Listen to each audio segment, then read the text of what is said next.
നമസ്കാരം, ഞാൻ ഡോക്ടർ രമ്യ പ്രഭ, Siddha naturopathy physician, സ്വസ്തി Siddha naturopathy and Varma clinic, Karette. ഇന്ന് ഞാൻ പറയാൻ പോകുന്ന ടോപ്പിക് സൈനസൈറ്റിസിനെ കുറിച്ചാണ്. സൈനസസ് എന്ന് പറയുന്നത് നമ്മുടെ മൂക്കിൻ്റെയും കണ്ണിലും ചുറ്റിലുമുള്ള എയർ ഫിൽഡ് കാവിറ്റീസ് അല്ലെങ്കിൽ വായു നിറഞ്ഞ അറകളെയാണ് സൈനസസ് എന്ന് പറയുന്നത്. ഈ കാവിറ്റീസിൻ്റെ ഭിത്തികളിലുള്ളൊരു ദ്വാരം വഴി മൂക്കിലേക്ക് എപ്പോഴും കഫം വന്നുകൊണ്ടിരിക്കാറുണ്ട്. എന്തെങ്കിലും കാരണവശാൽ ഈ ദ്വാരം അടഞ്ഞു പോവുകയാണെങ്കിൽ കഫം അവിടെ കെട്ടി നിൽക്കാനുള്ള സാധ്യതയുണ്ട്. ഇങ്ങനെ ഈ സൈനസ് കാവിറ്റീസിൽ എന്തെങ്കിലും ഇൻഫെക്ഷനോ ഇൻഫ്ലമേഷനോ ഒക്കെ ഉണ്ടാവുന്ന ഒരവസ്ഥയാണ് സൈനസൈറ്റിസ്. ഇത് കാരണം നേസൽ കഞ്ചഷനും പെയിനും ഒക്കെ ഉണ്ടാവാറുണ്ട്.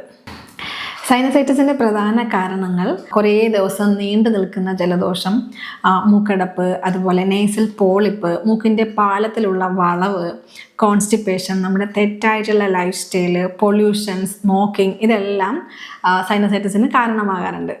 ഇതുകൂടാതെ സ്ഥിരമായിട്ടുള്ള അലർജിയും നമുക്ക് ഈ സൈനസൈറ്റിസിന് കാരണമാകാറുണ്ട്. ചില ആൾക്കാർക്ക് രാവിലെ എണീക്കുമ്പോഴുള്ള തുമ്മൽ, അല്ലെങ്കിൽ dust allergy, talcum powder allergy, perfume allergy, ഇങ്ങനെ സ്ഥിരമായിട്ട് പല കാരണങ്ങൾ കൊണ്ടുണ്ടാകുന്ന അലർജിയും പിന്നീട് സൈനസൈറ്റിസിന് കാരണമാകാറുണ്ട്. മൂക്കിനടുത്തുള്ള മാക്സറി സൈനസിലും എത്മോയ്ഡ് സൈനസിലും നീർവീക്കം ഉണ്ടാകുമ്പോൾ മൂക്കിൽ ദശ വളരാറുണ്ട്. ഇതിനെ എത്മോയ്ഡൽ പോളിപ്പ് എന്നാണ് പറയുന്നത്. പോളിപ്പ് കാരണം മൂക്കിലുള്ള കാർട്ടിലേജിന് വീക്കം ഉണ്ടാകുകയും മൂക്കിൻ്റെ ഒരു പാലത്തിന് ഷേപ്പ് വ്യത്യാസം വരികയും ചെയ്യാറുണ്ട്. മൂക്കും ചെവിയും തമ്മിൽ യൂസ്റ്റേക്കിൻ ട്യൂബ് വഴി കണക്റ്റഡ് ആണ്. അതുകൊണ്ട് തന്നെ മൂക്കിലുണ്ടാകുന്ന ഇൻഫെക്ഷനും ഇൻഫ്ലമേഷനും ഒക്കെ വളരെ പെട്ടെന്ന് ചെവിയെ ബാധിക്കാറുണ്ട്. അപ്പോൾ ജലദോഷമൊക്കെ കുറേ ദിവസം നീണ്ടു നിൽക്കുകയാണെങ്കിൽ, അല്ലെങ്കിൽ സൈനസ് ഇൻഫെക്ഷനൊക്കെ കുറേ ദിവസം നീണ്ടു നിൽക്കുമ്പോൾ നമ്മളതിനെ പരിഹരിച്ചില്ലെങ്കിൽ ചെവി വേദന, ചെവിയിലൊരു മൂളൻ അനുഭവപ്പെടുക, ചെവി അടഞ്ഞ പോലെ, ചെവിയിലൊരു ഭാരം പോലെ, ഇങ്ങനെയുള്ള ബുദ്ധിമുട്ടുകളൊക്കെ തോന്നാറുണ്ട്. സൈനസൈറ്റിസിൻ്റെ ഏറ്റവും പ്രധാനപ്പെട്ട ലക്ഷണം തലവേദനയാണ്. പ്രധാനമായിട്ടും നമ്മുടെ ഈ ഒരു മൂക്കിൻ്റെ സൈഡിലായിട്ട് നെറ്റിയിലൊക്കെയാണ് തലവേദന കൂടുതൽ അനുഭവപ്പെടുന്നത്. ആ തലവേദന അധികവും ഫീൽ ചെയ്യുന്നത് ഏർലി മോർണിംഗിലാണ്. കുറച്ചൊന്ന് വെയിൽ വരുമ്പോൾ, അല്ലെങ്കിൽ നമ്മളൊന്ന് എണീറ്റ് കുറച്ച് സമയം കഴിയുമ്പോൾ ഈ തലവേദന കുറഞ്ഞു വരാറുണ്ട്. അതുകൂടാതെ മൂക്കടപ്പ്, മൂക്കിൽ കൂടി തിക്കായിട്ട് കഫം വരിക, ചിലപ്പോൾ ഒരു യെല്ലോ കളറിലൊക്കെ അല്ലെങ്കിൽ ഗ്രീനിഷ് കളറിലൊക്കെ തിക്കായിട്ട് മ്യൂക്കസ് ഡിസ്ചാർജ് ഉണ്ടാവുന്നത്, നമ്മുടെ ബ്രെത്തിനൊക്കെ ഒരു ബാഡ് സ്മെല്ല് ഫീൽ ചെയ്യുക, ഇതൊക്കെ സൈനസ് അധികം പഴകിയതിൻ്റെ, സൈനസൈറ്റിസ് കുറച്ച് കടുപ്പമായി ക്രോണിക് ആയതിൻ്റെ ലക്ഷണങ്ങളാണ്. എല്ലപ്പോഴും ഉണ്ടാകുന്ന ഈ ഒരു സൈനസൈറ്റിസ് ഉപദ്രവകാരിയല്ല. അത് വളരെ പെട്ടെന്ന് തനിയെ തന്നെ ഹീലാവാറുണ്ട്. എന്നാൽ വളരെ ക്രോണിക് ആയിട്ടുള്ള പെയിനും ദിവസങ്ങളോളം നീണ്ടു നിൽക്കുന്ന തലവേദനയും ബുദ്ധിമുട്ടുകളൊക്കെ ഉണ്ടപ്പോൾ അന്ന് നമ്മൾ ചികിത്സ എടുക്കേണ്ടതാണ്. സൈനസൈറ്റിസിൻ്റെ മറ്റൊരു പ്രധാനപ്പെട്ട കാരണം കോൺസ്റ്റിപ്പേഷൻ. പലപ്പോഴും നമ്മളിത് ശ്രദ്ധിക്കാറില്ല. കോൺസ്റ്റിപ്പേഷൻ എങ്ങനെ തലവേദന ഉണ്ടാക്കുന്നു അല്ലെങ്കിൽ സൈനസൈറ്റിസ് ഉണ്ടാക്കുന്നു എന്ന് നമുക്ക് തോന്നാറുണ്ട്. നമ്മുടെ ബോഡിയുടെ പല അവയവങ്ങളിലുള്ള വേസ്റ്റും മലത്തിൽ കൂടിയും മൂത്രത്തിൽ കൂടിയും വിയർപ്പിൽ കൂടിയാണ് പുറത്തു പോകുന്നത്. അതിനുശേഷം മാത്രമാണ് തലയിലുള്ള വേസ്റ്റ് മലത്തിൽ കൂടി പുറത്തു പോകുന്നത്. എന്നാൽ കോൺസ്റ്റിപ്പേഷൻ ഉള്ളപ്പോഴും, അല്ലെങ്കിൽ അങ്ങനെയുള്ള എന്തെങ്കിലും ബുദ്ധിമുട്ടുകൾ, ദഹന സംബന്ധമായ ബുദ്ധിമുട്ടുകൾ ഉള്ളപ്പോഴും ഈ തലയിലുള്ള വേസ്റ്റ് പുറത്തു പോകാതെ അവിടെ തന്നെ കെട്ടി നിന്നിട്ട് അപ്പോഴും നമുക്ക് ഈ ഒരു സൈനസൈറ്റിസിൻ്റെ ബുദ്ധിമുട്ട് വരാറുണ്ട്. അപ്പോൾ സൈനസൈറ്റിസ് ഉണ്ടെങ്കിൽ ആദ്യം ശ്രദ്ധിക്കേണ്ടത് കോൺസ്റ്റിപ്പേഷൻ ഉണ്ടോ, ഇൻഡൈജഷൻ ഉണ്ടോ, ഗ്യാസ്ട്രൈറ്റിസ് ഉണ്ടോ എന്നൊക്കെയാണ്. ഇതൊക്കെ പരിഹരിച്ചാൽ തന്നെയും ഒരു 80% നമുക്ക് സൈനസൈറ്റിസ് പരിഹരിക്കാൻ പറ്റും. അതിനുശേഷം മാത്രം നമുക്കൊരു തലവേദനയ്ക്കുള്ള ഗുളികയോ മരുന്നോ ഒക്കെ കഴിച്ചാൽ മതിയാവും. സൈനസൈറ്റിസ് വരാതിരിക്കാനുള്ള പ്രിവെൻറ്റീവ് മെത്തേഡ് എന്തൊക്കെയാണെന്ന് വെച്ചാൽ പ്രധാനമായിട്ടും അലർജി നിയന്ത്രിക്കുക. ഇപ്പോൾ ഡസ്റ്റ് അലർജി ഉള്ളവരാണെങ്കിൽ ആ ഒരു സാഹചര്യം ഒഴിവാക്കുക, മാസ്ക് ഉപയോഗിക്കുക, വീടും പരിസരമൊക്കെ വളരെ വൃത്തിയായിട്ട് സൂക്ഷിക്കുക. നമ്മൾ പ്രത്യേകിച്ച് കിടക്കുന്ന റൂമൊക്കെ പൊടിയൊക്കെ അടിച്ച് വൃത്തിയായിട്ട് ഇരുന്നാൽ തന്നെയും നമുക്ക് ആ ഡസ്റ്റിൻ്റെ അലർജി ഒഴിവാക്കാൻ സാധിക്കും.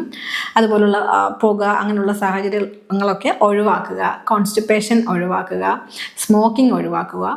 സൈനസൈറ്റിസിനെ പ്രതിരോധിക്കാൻ വീട്ടിൽ തന്നെ ചെയ്യാൻ പറ്റുന്ന ചില പരിഹാരങ്ങളാണ് ഇനി പറയുന്നത്. പ്രധാനമായിട്ടും ഒന്ന് സ്റ്റീം ഇൻഹലേഷൻ ആണ്. ഉപ്പിട്ടിട്ടോ അല്ലെങ്കിൽ തുളസിയില ഇട്ടിട്ടോ ഒക്കെ ഒന്ന് ആവി പിടിക്കുകയാണെങ്കിൽ ഈ സൈനസ് ക്യാവിറ്റീസ് ഒക്കെ ഓപ്പൺ ആവുകയും അവിടെയുള്ള വേസ്റ്റൊക്കെ ഒന്ന് പുറത്തു പോകാനും സാധിക്കാറുണ്ട്.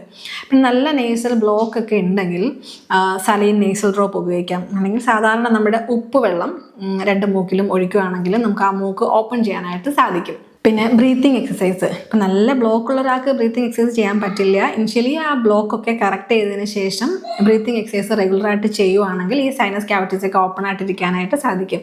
അതുകൂടാതെ ഈ സൈനസ് ക്യാവിറ്റീസ് ഓപ്പൺ ആവുന്ന പോലെയുള്ള face massages, face yoga exercise ഒക്കെ ചെയ്യുമ്പോൾ നമുക്കിത് ഈ ബ്ലോക്ക് ഒന്ന് കുറയ്ക്കാൻ സാധിക്കും.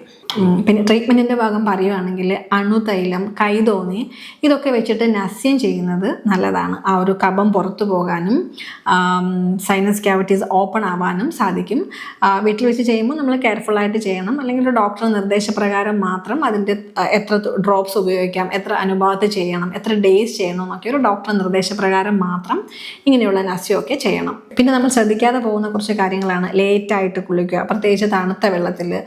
പിന്നെ രാത്രിയുള്ള ഭക്ഷണത്തിൽ പാലുൽപ്പന്നങ്ങൾ, തൈര്, ഫ്രൂട്ട്സ്, ഐസ്ക്രീം ഇങ്ങനെയുള്ള സാധനങ്ങളൊക്കെ കഴിക്കുക. ഇതൊക്കെയും നമ്മുടെ ആ ഒരു കഫപ്രകൃതിയുള്ളൊരു ബോഡി ആണെങ്കിൽ, അല്ലെങ്കിൽ സൈനസൈറ്റിസിൻ്റെ ഒരു നേച്ചർ ഉണ്ടെങ്കിൽ ആ കഫം ഇൻക്രീസ് ചെയ്യാനായിട്ട് സാധിക്കും. അപ്പോൾ ഇത്തരം സാഹചര്യങ്ങളും നമ്മളുടെ ഭാഗത്തുനിന്ന് ശ്രദ്ധിക്കണം. അതായത് കുളിയൊക്കെ നേരത്തെ ആക്കുക, ഒരു 6 മണിക്ക് മുന്നേ കുളിക്കുക. അതുപോലെ രാത്രിയുള്ള ഭക്ഷണത്തിൽ കുറച്ച് ചൂടുള്ള ഭക്ഷണങ്ങൾ മാത്രം ഉപയോഗിക്കുക. നമ്മൾ കുളിക്കാൻ ഉപയോഗിക്കുന്ന വെള്ളവും കുടിക്കാൻ ഉപയോഗിക്കുന്ന വെള്ളവും ഒക്കെ ചെറു ചൂടോടെയാണെങ്കിൽ അത്രയും നല്ലത്. ഐസ്ക്രീം പോലെ തണുത്ത സാധനങ്ങളും ഫ്രിഡ്ജിൽ വെച്ചിട്ടുള്ള സാധനങ്ങളും ഫ്രൂട്ട്സും പാലുൽപ്പന്നങ്ങളും തൈരും അങ്ങനെയുള്ളതൊക്കെ രാത്രി സമയത്ത്, പ്രത്യേകിച്ച് 6 മണിക്ക് ശേഷം ഒഴിവാക്കുക. പൊതുവേ രാത്രി ഒരു കഫപ്രകൃതിയാണ് കൂടുതലായിട്ടുള്ളത്, തണുത്ത ഒരു അന്തരീക്ഷമാണ്. അപ്പോൾ ആ സമയത്ത് പിന്നെ നമ്മുടെ അകവും പുറവും ഒരുപോലെ തണുപ്പിക്കുന്ന ഒരു സാഹചര്യം ഉള്ളപ്പോൾ ഈ ഒരു അസുഖം സൈനസൈറ്റിസും അതിൻ്റെ ബുദ്ധിമുട്ടുകളൊക്കെ അഗ്രവേറ്റ് ആവാറുണ്ട്.